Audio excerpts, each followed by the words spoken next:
mostly the traveling keeps you young, you know? And it's like, because you're with people who are seeing it for the first time. And every audience in every city is different. And so it's something completely new every time. And when someone comes up to you who's just seen it for the first time, that excitement, it keeps you going, actually. I think I would have, I don't know what I would have done without it. And then just as I think, oh, this is how they react in Brazil, then the next show, it's completely different. So I think some of those generalizations are hard, but I remember one of my favorite things was in Taiwan. There's a scene in the movie that I think speaks to the Taiwanese in a way that's different than I've seen it speak to other audiences, and it's a very quiet scene. And it's when Joey is making the block for Chip, and it's this quiet thing he does on his own.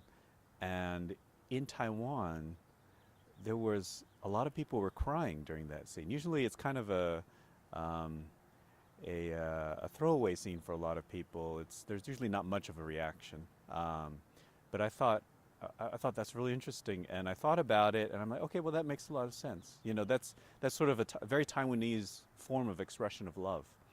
You know, you do something to show you're thinking about someone, that you care for them, and you usually do it out of view of that person. You know, it's not this big show of love. It's just this kind of private thing, and then you gift it to someone. So that was interesting.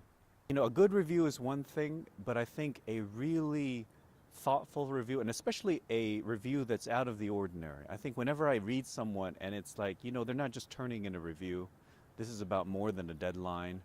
I love those types of reviews. And I remember something very special that happened in Chicago. When we opened, we've had such an unusual release, and sometimes we open a city multiple times. And so we opened Chicago more than once. And the first time we opened, the Chicago Reader reviewed us. And it was a pretty short review, but they made us a critic's choice, and it was a really nice review. And then the second time we played, 6 months later, they reviewed us again.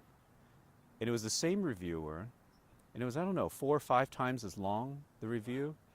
And it went into a kind of detail. So this is a guy who saw it at a critic's screening, so he saw a print 6 months ago. Then he had 6 months to think about it, and then had clearly studied the screener since then in the writing of this new review. And it just allowed for a kind of conversation that usually doesn't come out in newsprint, you know? And it's because of, well, first of all, it's what the endangered, you know, Alternative Weekly was capable of doing, that they could have the freedom to do these kinds of things, but that they would also invest the time to do something like that. I thought that was extraordinary. There's a lot of different ways to see this movie. You can see it along a lot of different dimensions. There's some people, you know, one of the rare issues that gets addressed is class and economic class. But for some people, that's the loudest thing. That's all they see, and it's in everything. And I like that. I like that all these issues can exist simultaneously. There's the space for you to draw your own conclusions and for you to feel which one feels like it's in the foreground. I try not to interpret too much. I'll engage with people, you know, along whichever dimension they like to talk about. But for some people, it's very, very surprising. I remember I was speaking to these high school students, and this one high school student asked me, you know, very worried, she asked me, you know, is Joey an alcoholic? And you see the way he drinks, you know, he drinks a couple times in the movie, he has a beer, and you see him drinking in front of his son, which is an issue for some people. And you just realize that it just came out of how she worried. And I don't know what was in her own life that maybe caused that, but it was a real worry. We don't know the extent of these things, and so we wonder about them and we worry about them. And I think it's like that for a lot of the issues. You know, what are people really thinking, and what did they really do, and what does that say about them? And I think there's enough space that people can really still wonder about that. I have, these past 2 years, as I've been showing the movie, I've been doing a lot of writing. And I've written 4 scripts, and I love them all.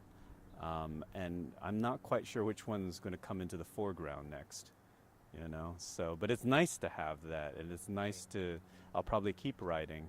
for a little while. But I think that this has been so intense for so long and so consuming. You know, it's every day, pretty much for many years now. Finished the movie early 2011, so it's 2 solid years of having finished the movie and continuing to work every day on it. So I think I'll need a little distance before maybe something becomes clear as to what to do next. But there's also there's other things I'd like to do. You know, there's other fields. Classical theater is something I feel very strongly about. Opera, ballet. That there are things that, kind of the way I looked at film, I thought, why do they do that? Or there's something I feel like is missing in those areas, and so maybe it would make more sense to do something completely new, and try to kind of put back into those forms what the elements I feel are missing now. Yeah.